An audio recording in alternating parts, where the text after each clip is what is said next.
Agradeço ao deputado doutor Hércules, senhor presidente, deputados presentes, deputada Majewski, padre Honório, doutor Hércules, deputado Hudson, acabaram de sair deste plenário, aos capixabas, meu bom dia, e ao povo de Guarapari.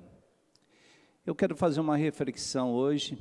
Aqui passaram 2 deputados por esta tribuna, falando sobre educação, e eu quero refletir exatamente sobre esse tema no dia de hoje. Deputado Majewski, eu ia fazer essa reflexão sobre o PISA, e Vossa Excelência fez uma explanação muito importante acerca da pesquisa. E o doutor Hércules, gentilmente, me concedeu esse espaço para que nós pudéssemos aqui, juntos, padre Honório, deputado Majewski, fazermos essa reflexão acerca da educação.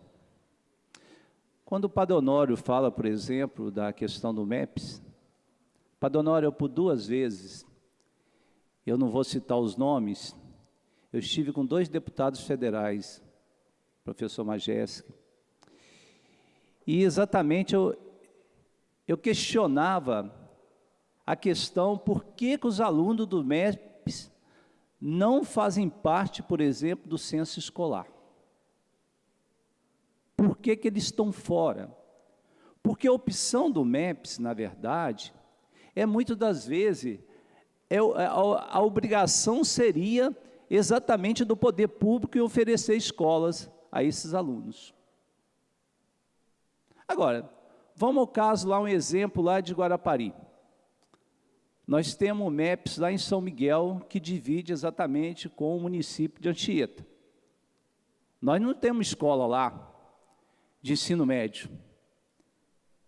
Nós temos lá a escola de ensino fundamental. Os alunos vão para o MEPS. Agora, o governo federal não pode incluí-los no censo escolar. Isso é um absurdo. Então, para que os senhores possam exatamente, juntamente com este deputado, que nós possamos fazer essa reivindicação. Por quê? No governo Fernando Henrique Cardoso, que eles falam tanto desse governo, do Plano Real, primeiro que Fernando Henrique Cardoso não criou o Plano Real neste país.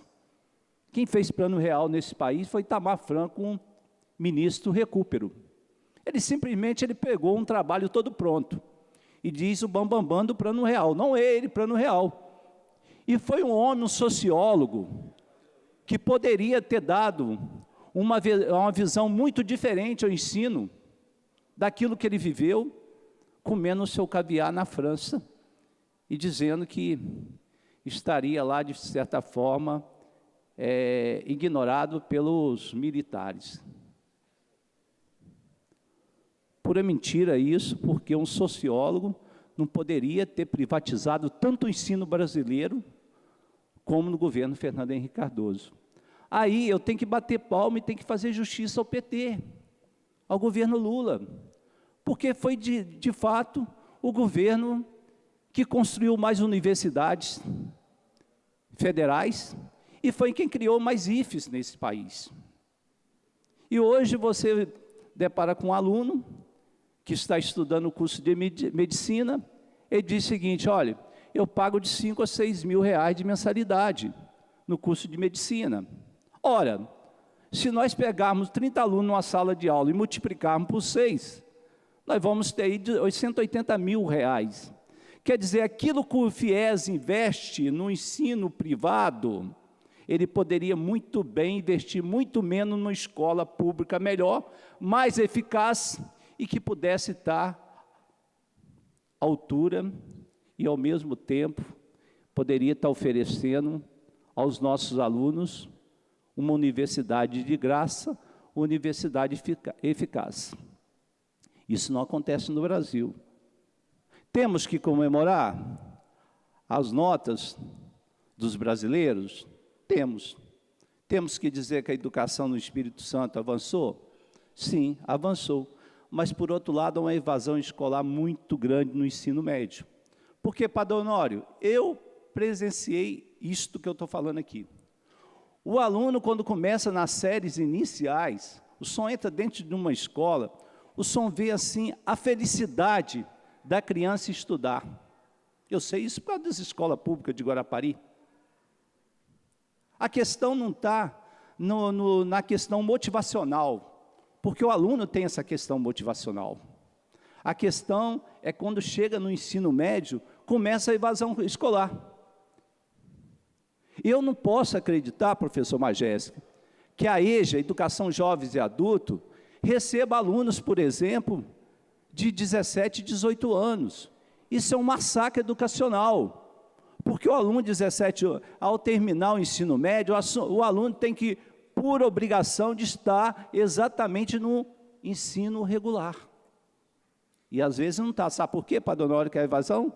Porque com 15 anos, 16 anos, ele tem que ir lá trabalhar para poder ajudar a renda da família. Aí ele sai do ensino regular. Então, para poder fazer essa referência aqui, com relação à educação, eu acredito, nós vamos estar exatamente ali no dia a dia discutindo questão educacional neste país, porque é necessário, mas infelizmente o que nós vemos nesse país, que desde da colônia, ninguém se preocupa com a educação. Isso é verdade. Você vê o Senado Federal, você vê um Cristóvão Buarque discutindo educação, e quem é presidente da Comissão de Educação? No Senado? Romário. Romário. Enquanto você tem um senador que é envolvido com a questão educacional, que não é presidente de uma comissão. Então, existem essas atrocidades, existem essas coisas que nós lamentamos muito neste país, de não termos pessoas à frente discutindo uma pauta educacional, pessoas preparadas. Não quero aqui desqualificar ninguém, mas dizer que um Cristóvão Buarque tem que ficar do outro lado da mesa, numa comissão, para dizer o que o Romário vai dizer, como presidente de uma comissão de educação no Senado neste país, isso é brincadeira, isso é uma verdadeira alusão à escola do professor Raimundo. Então, nós queremos fazer. E outra questão aqui, esse confronto que existe no país com relação às nossas instituições. Hoje existem 3 movimentos no país, um movimento pró-Dilma, um movimento pró-Temer e um movimento com a lei anticorrupção, que é exatamente do uso do poder, pelo Judiciário e pelo Ministério Público. E, infelizmente, o deputado Enivaldo, eu fico olhando o Supremo, que antes era uma casa, uma corte, tão respeitada neste país. Você tinha lá a Sepúlveda Pertence, Veloso, grandes homens que passaram lá, Eros Graus e outros ministros, Ares Brito, que deixaram o seu legado, e hoje a gente vê a maior corte desse país numa divergência tamanha. O presidente do Senado cometeu erros? Cometeu. Mas o recesso começa agora, Padre Honório. O presidente do Senado ia ser trocado em fevereiro, porque termina o mandato. Olha que confusão que o ministro arruma neste país, julgando um contra os outros, dando uma decisão monocrática num momento tão errado, em que nós estamos discutindo projetos profundos e projetos necessários neste país, como uma reforma da Previdência, que às vezes as pessoas não entendem e não querem, mas é necessário. O país nosso é um modelo velho, nós precisamos de um país de um modelo novo, um país que possa discutir suas políticas econômicas, dentro de um contexto voltado para o mundo globalizado. Nós precisamos discutir a questão da Previdência em razão de outros países que já adotaram medidas para que a Previdência possa ser uma Previdência necessária, que o aposentado possa ter o seu salário pago em dia, a sua aposentadoria, e quando a gente quer fazer uns pacotes desses para poder exatamente mudar a estrutura deste país, a gente começa a ver as rebeliões intelectuais querendo se meter a todo momento nesse processo. Nós precisamos de uma reforma tributária. A reforma tributária, é bom dizer que ela deveria ser feita quando o país cresceu 7%, porque é nos grandes momentos que a gente faz as grandes reformas, e deixaram para fazer as reformas agora exatamente num período de crise. Lamento profundamente, então aqui fica a minha reflexão. Eu não estou me despedindo hoje, deputado Enivaldo, eu farei isso na semana que vem com muito prazer, na outra semana, para que eu possa aqui estar agradecendo a todos os colegas e a todos os funcionários deste parlamento. Muito obrigado, bom dia a todos.